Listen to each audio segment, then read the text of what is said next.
2026 FIFA বিশ্বকাপের 103টা match শেষ, বাকি আছে মাত্র একটা ফাইনাল আর টিকে আছে দুটি পরাশক্তি। কিন্তু এই দুই দলের ফাইনালে আসার গল্পটা সম্পূর্ণ ভিন্ন।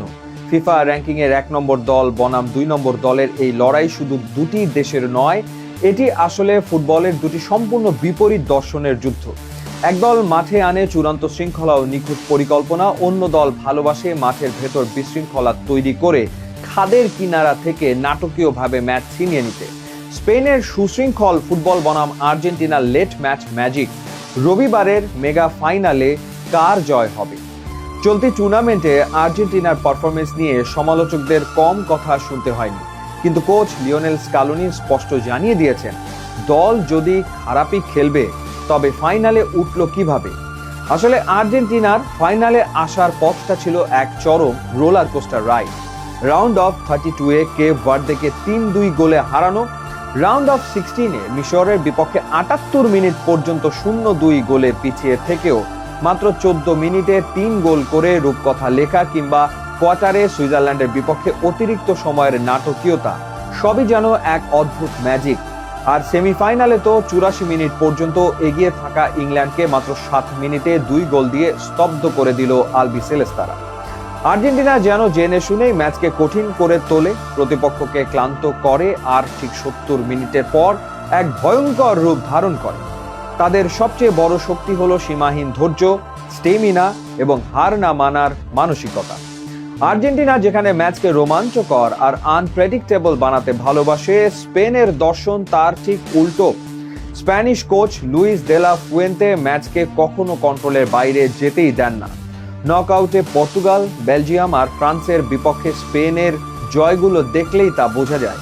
সেমিফাইনালে কিলিয়ান এমবাপের ফ্রান্সকে তারা এতটাই বোতলবন্দি করে রেখেছিল যে ফরাসি স্ট্রাইকাররা বল পজিশনই পায়নি। বেলজিয়ামের বিপক্ষে গোলকিপারের রিবাউন্ড বল থেকে গোল করার জন্য আগে থেকেই প্লেয়ার সেট করে রাখা, এটাই স্পেনের নিখুঁত পরিকল্পনা। 2024-এর ইউরোজয়ী এই দলটি কোনো কিছু ভাগ্যের ওপর ছেড়ে দেয় না। ম্যাচের স্কোর লাইন যদি 90 মিনিট পর্যন্ত 0-0 থাকে, স্পেনের ডিফেন্সিভ শেপ বা ফরমেশন একটুও নড়ে না। রবিবারের ফাইনালের ভাগ্য নির্ধারণ হবে মাঝ মাঠে। স্পেন চাইবে বল নিজেদের পায়ে রেখে আর্জেন্টিনাকে ক্লান্ত করতে, যেভাবে তারা ফ্রান্সের এমবাপ্পে আর ডেম্বেলেকে নিষ্ক্রিয় করে দিয়েছিল। কিন্তু আর্জেন্টিনা যদি স্পেনের এই ট্যাকটিক্স হজম করে ম্যাচকে শেষ মুহূর্ত পর্যন্ত টেনে নিয়ে যেতে পারে, তবেই খেলা ঘুরে যাবে। আর আর্জেন্টিনার এই প্ল্যানের মূল চাবিকাঠি 39 বছর বয়সী লিওনেল মেসি। 8 গোল নিয়ে টুর্নামেন্টের টপ স্কোরার মেসি হয়তো পুরো ম্যাচ জুড়ে দৌড়াবেন না, কিন্তু প্রতিপক্ষের ডিফেন্সের 1 সেকেন্ডের মনোযোগহীনতার সুযোগ নিয়ে তিনি ম্যাচ শেষ করে দিতে পারেন। আর স্পেন যদি মেসিকে অতিরিক্ত মার্ক করতে যায়, তবে এনজো ফার্নান্দেস কিংবা লাউতারো মার্টিনেজদের মতো তারকারা ফাঁকা জায়গায় ফাঁদ পাতবেন, যা তারা ইংল্যান্ডের বিপক্ষেও করে দেখিয়েছেন। এই ফাইনালটা শুধুমাত্র দুই দলের লড়াই নয়, এটি আসলে বিশ্ব ফুটবলের শ্রেষ্ঠত্বের চূড়ান্ত পরীক্ষা। ফিফা র্যাঙ্কিং এর 1 নম্বর দল আর্জেন্টিনা এবং 2 নম্বর দল স্পেন, কাগজে কলমে এর চেয়ে নিখুঁত ফাইনাল আর হতেই পারত না। তবে এই মহারণে আর্জেন্টিনার সামনে রয়েছে ইতিহাসের এক সোনালী হাতছানি। 1962 সালে পেলের ব্রাজিলের পর দীর্ঘ 64 বছরে বিশ্বের আর কোনো দল টানা দুবার ব্যাক টু ব্যাক বিশ্বকাপ জয়ের কীর্তি গড়তে পারেনি। স্কালোনির আর্জেন্টিনা এবার সেই অবিনশ্বর ইতিহাসের দরজায় দাঁড়িয়ে, অন্যদিকে স্পেনের চোখ দ্বিতীয়বারের মতো সোনালী ট্রফিটি ছুঁয়ে দেখা। ফলে দু দলের জন্যই এই ম্যাচ স্রেফ একটি ট্রফি জয়ের চেয়েও বেশি কিছু। এটি ফুটবল ইতিহাসে অমর হয়ে থাকার লড়াই। ম্যাচের সময় যত গড়াবে, এই ফাইনালের সবচেয়ে বড় ফ্যাক্টর হয়ে দাঁড়াবে ক্লান্তি।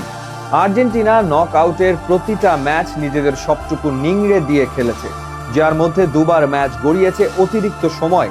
39 বছরের মেসির ওপর ভর করে আর্জেন্টিনা দলটা মাঠের ভেতর ক্লান্তি আর মানসিক চাপের চরম পরীক্ষা দিয়ে এতদূর এসছে।